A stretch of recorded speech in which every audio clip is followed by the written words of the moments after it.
Hello students, आज की class में यूनिट फर्स्ट से रिलेटेड कुछ प्रॉब्लम्स हम रखेंगे। चैप्टर आपका ख़त्म हो चुका है। अब इससे रिलेटेड कुछ प्रॉब्लम है वो हम देख लेते हैं। कुछ वेक्टर आइडेंटिटीज़ हैं आपकी, जैसे curl of gradient phi is equal to 0। किसी भी जो ग्रेडियंट का जो कर्ल है वो हमेशा 0 के बराबर होता है। तो ग्रेडियंट फाई हम कैसे लिखेंगे? आई कैप डेवा फाई बाई डेवा एक्स, जे कैप डेवा फाई बाई डेवा वाई प्लस के कैप डेवा फाई बाई डेवा Z. Curl of gradient phi यानी कि del cross, curl means cross product, किसके साथ? डेल फाई के साथ। डेल आपको पता है, आई कैप डेवा बाई डेवा एक्स प्लस जे कैप डेवा बाई डेवा वाई प्लस के कैप डेवा बाई डेवा जेड। और डेल फाई भी आपको पता है। डिटर्मिनेंट बना लीजिए, आपको बनाना आता है, उसको सॉल्व कर दीजिए। सॉल्व करना भी आता होगा, मैथमेटिक्स की क्लास में आप पढ़ चुके हैं ये सब चीज़ें, तो मुझे इसको बताने की ज़रूरत नहीं है। जैसे डिटर्मिनेंट खोलते हैं वैसे खोल लीजिए, और जब हम इसको सॉल्व करेंगे तो इसकी वैल्यू क्या आ जाएगी? 0। नेक्स्ट हमारी वेक्टर आइडेंटिटी है divergence of any curl is equal to 0। Divergence means del dot, किसके साथ डॉट प्रोडक्ट है? Curl A. कर्ल ए की वैल्यू निकाल लीजिए। कर्ल ए क्या होता है? डेल क्रॉस ए। डेल क्या है? आई कैप डेवा बाई डेवा एक्स प्लस जे कैप डेवा बाई डेवा वाई प्लस के कैप डेवा बाई डेवा जेड। ए कोई वेक्टर है, उसको हम किस तरह से रिप्रेजेंट करेंगे? ए एक्स आई कैप प्लस ए वाई जे कैप प्लस ए जेड के कैप। अब वही डिटर्मिनेंट बना के हम कर्ल ए की वैल्यू निकाल लेंगे, जो कि आपकी आई जे के की फॉर्म में आएगी।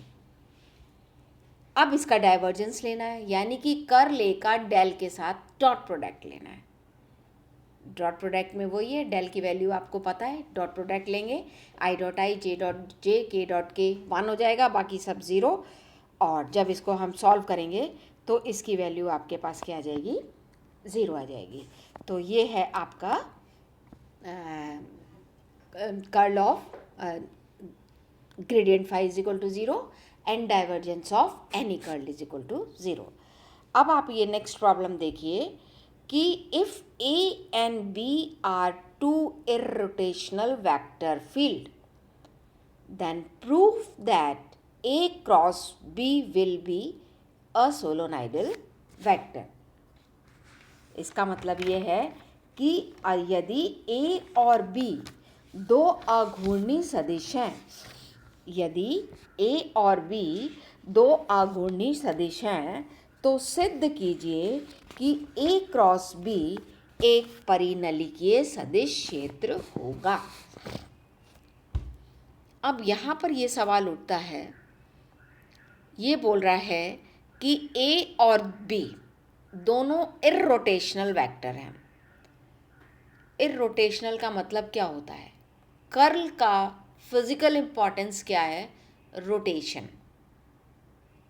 अगर रोटेशन है तो उसका कर्ल 0 नहीं होगा, और अगर रोटेशन नहीं है तो इसका मतलब उसमें कर्ल एग्जिस्ट नहीं कर रहा, उसका कर्ल क्या होगा? 0। तो जैसे ही ये शब्द आए कि वो चीज़ इररोटेशनल है, अघूर्णी है, इसका मतलब उसका कर्ल क्या है? 0। तो अगर ये कहता है A और B आर टू इररोटेशनल वैक्टर्स, दो अघूर्णी सदिश है, इट मीन्स हमको क्या दिया हुआ है? कर्ल ऑफ A बराबर 0 एंड कर्ल ऑफ B बराबर 0, यानी कि डेल क्रॉस A बराबर 0 और डेल क्रॉस B बराबर 0, ये कंडीशन दे रहा है। तो हमको क्या प्रूव करना है? कि A क्रॉस B सोलोनाइडल होगा। तो मैंने आपको कल क्लास में बताया था कि सोलोनाइडल वेक्टर कब होगा? जब किसी भी चीज़ का डाइवर्जेंस 0 है तो वो वेक्टर सोलोनाइडल होगा, परिनलिकीय होगा।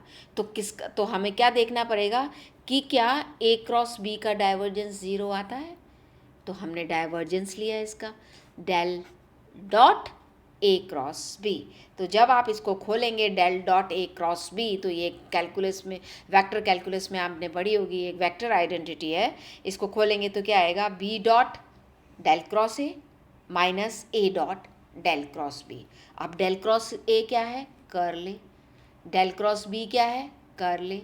तो ये तो गिवन है आपको कि दोनों इर्रोटेशनल वेक्टर हैं, अघूर्ण सदिश है, इसका मतलब इनका कर्ल क्या है, ज़ीरो। डेल क्रॉस ए बराबर ज़ीरो, डेल क्रॉस बी बराबर ज़ीरो, तो del dot A cross B बराबर भी क्या हो गया, ज़ीरो। तो देयरफॉर चूंकि ए क्रॉस बी का डाइवर्जेंस ज़ीरो है, therefore A cross B will be a solenoidal vector field as its divergence is zero. उसका डाइवर्जेंस ज़ीरो है, इसलिए ये एक परिनलिकीय सदिश क्षेत्र होगा। अब आप देखिए नेक्स्ट क्वेश्चन, ये क्या कह रहा है कि अ चार्ज ऑफ 2 माइक्रोकूलम। इससे पहले दूसरा क्वेश्चन देखिए, अ सरफेस एस बराबर I cap plus 2j plus 3k metre square को किसी यूनिफॉर्म इलेक्ट्रिक फील्ड में रखा हुआ है, यानी कि किसी सम विद्युत क्षेत्र में है, और वो सम विद्युत क्षेत्र की वैल्यू क्या है, 4i cap plus 5j cap plus 6k volt पर मीटर में रखा गया है। तो हमें क्या निकालना है, calculate the electric flux emerging from the surface. पृष्ठ से निर्गत विद्युत फ्लक्स का मान ज्ञात कीजिए। अब हमें निकालना क्या है, विद्युत फ्लक्स। विद्युत फ्लक्स क्या होता है, E dot area, E dot S, area आपको एस की फॉर्म में दिया हुआ है। अब ई की वैल्यू रख दीजिए, ई क्या है, 4i cap plus 5j cap plus 6k cap, dot S क्या है, I cap plus 2j cap plus 3k cap, I dot I, J dot J, K dot के क्या हो जाएगा, 1, तो 4 प्लस 10 प्लस 18, बाकी सब 0, 32 वोल्ट मीटर। तो ये आपका क्या आ गया, इलेक्ट्रिक फ्लक्स का मान आ गया आपके पास में। अब नेक्स्ट क्वेश्चन आप पढ़ के देखिएगा, आप कर सकते हैं। नेक्स्ट लेते हैं अपन, जो बता सकते हैं वो मैं आपको बताती जा रही हूँ।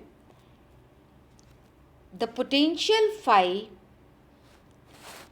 XYZ क्या है, the potential phi XYZ is equal to 3x square minus y plus z volt is given in an electric field.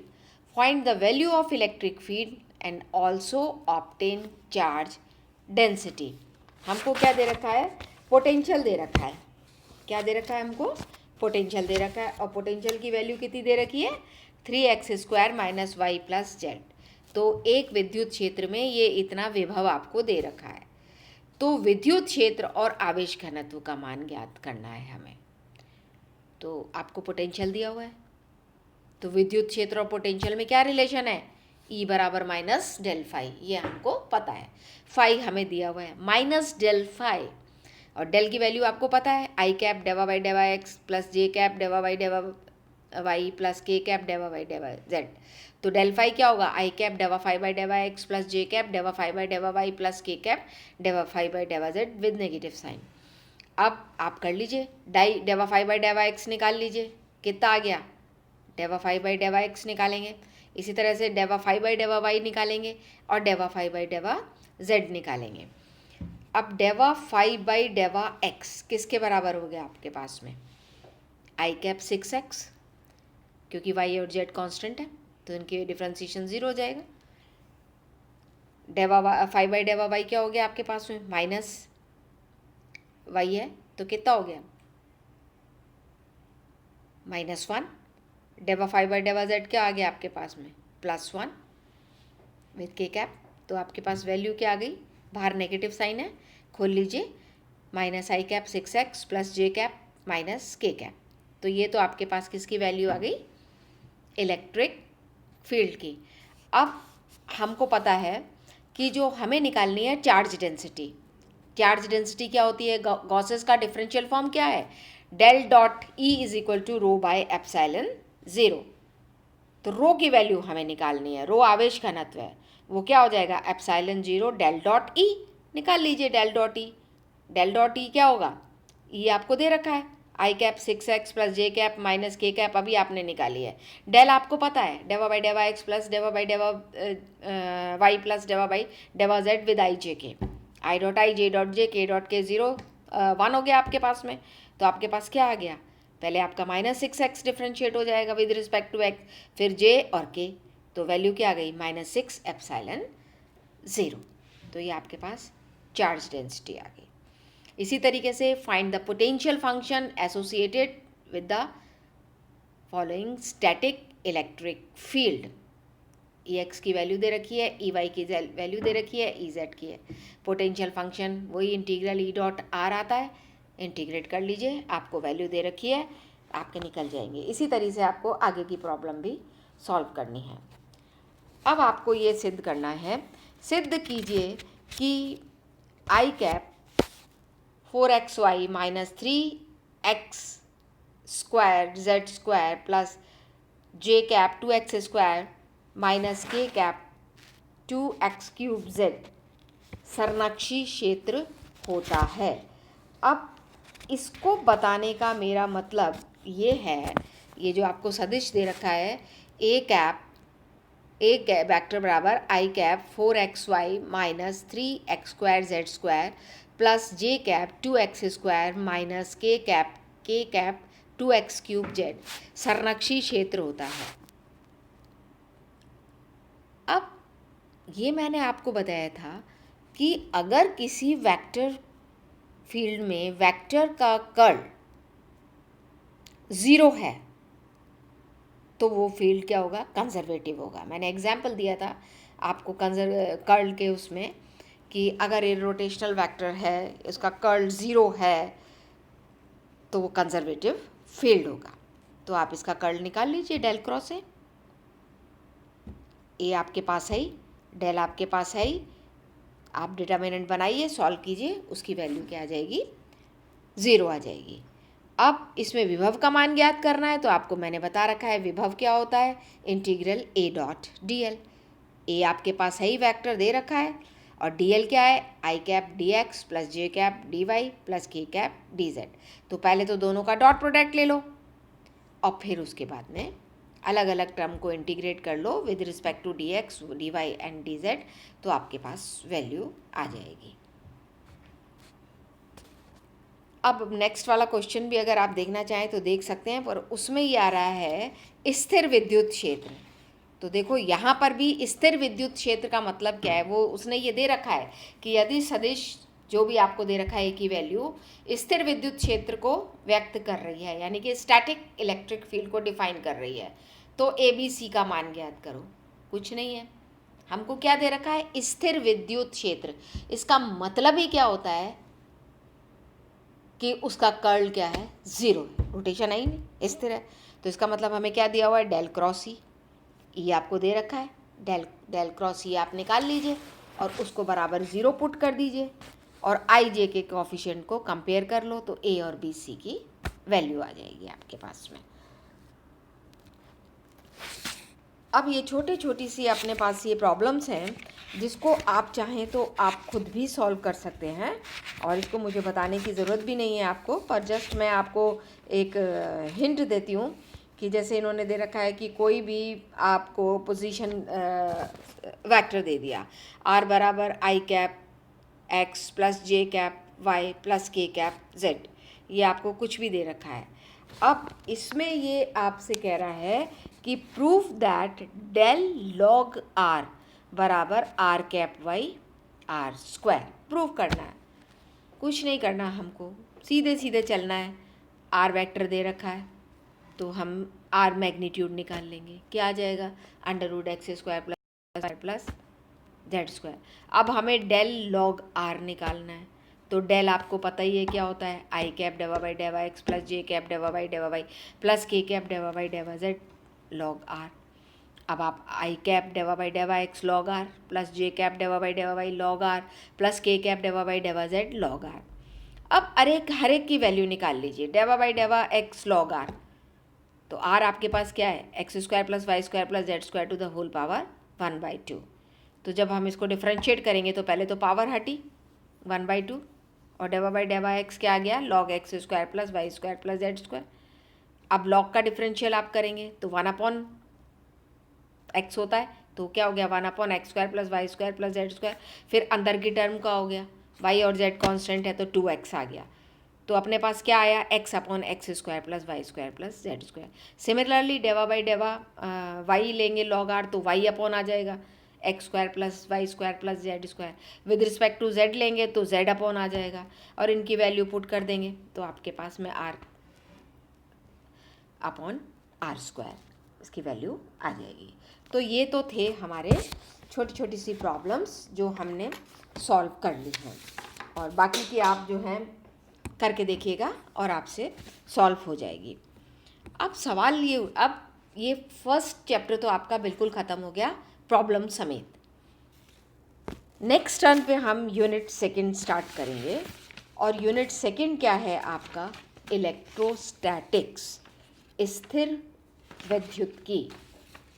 तो मैं थोड़ा सा आपको इसका इंट्रोडक्शन दे देती हूँ। स्थिर विद्युत्की क्या होती है, इलेक्ट्रोस्टैटिक क्या होता है, इसमें हम क्या पढ़ेंगे, जिससे हम नेक्स्ट टर्न पे डायरेक्ट आपका टॉपिक स्टार्ट करेंगे। तो देखिए इलेक्ट्रोस्टैटिक क्या है, फिज़िक्स की एक ब्रांच है जो क्या स्टडी करती है, इलेक्ट्रिक चार्ज के बारे में जो कि रेस्ट पोजीशन पे है। जैसे नाम से ही दिख रहा है इलेक्ट्रोस्टैटिक, स्थिर, जो क्या है, रेस्ट पोजीशन पे है, स्थिर है या स्लो मूविंग चार्ज है।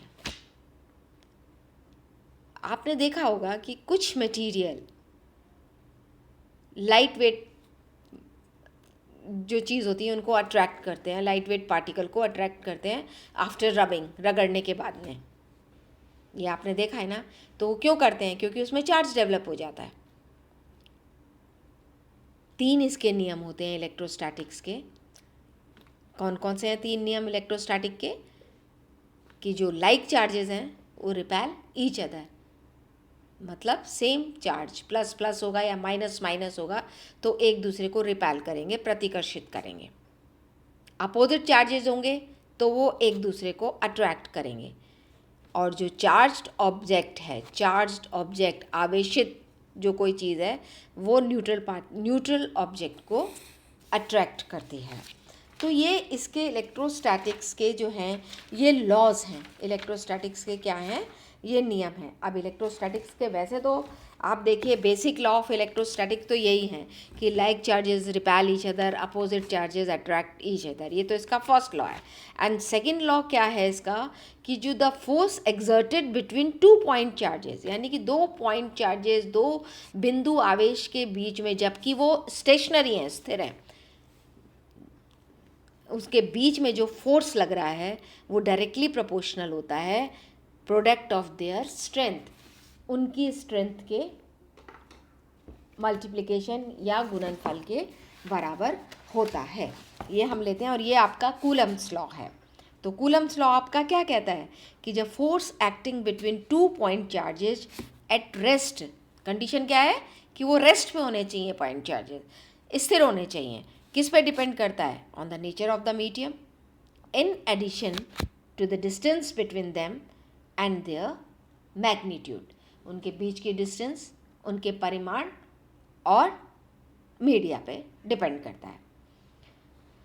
तो अगर हम इलेक्ट्रिक बिहेवियर देखें, on the basis of electric behaviour देखें, तो मीडिया जो होता है, क्योंकि हमने ये बोला है according to Coulomb's law the force जो उनके बीच में लग रहा है वो किस पे डिपेंड करता है, नेचर ऑफ द मीडिया पे भी डिपेंड करता है। तो अगर हम इलेक्ट्रिक बिहेवियर देखें तो उस हिसाब से मीडिया को हम कैसे क्लासिफाई कर सकते हैं, as a conductor, semiconductor and insulator. तो कंडक्टर्स तो वो होते हैं जिसमें फ्री इलेक्ट्रॉन्स होते हैं, वो चार्ज कैरियर की तरह हम इमेजिन कर सकते हैं, और उनकी कंडक्टिविटी 10 टू द पावर 8 महो पर मीटर के ऑर्डर की होती है।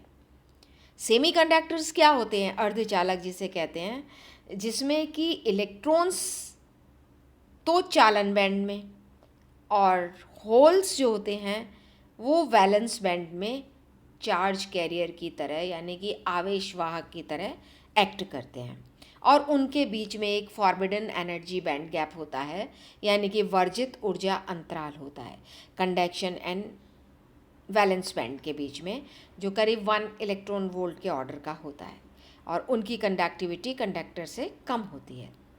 इंसुलेटर क्या होते हैं, उनके बीच में फॉरबिडन एनर्जी बैंड गैप बहुत ज़्यादा होता है, करीब 7 इलेक्ट्रॉन वोल्ट का होता है, और ये बहुत ज़्यादा होता है as compare to thermal energy.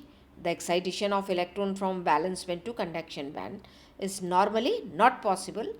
Normal temperature पे तो बिल्कुल ही मतलब पॉसिबल ही नहीं है. एंड फ्री चार्ज कैरियर्स उसमें अवेलेबल नहीं होते, इनकी कंडक्टिविटी बहुत कम होती है.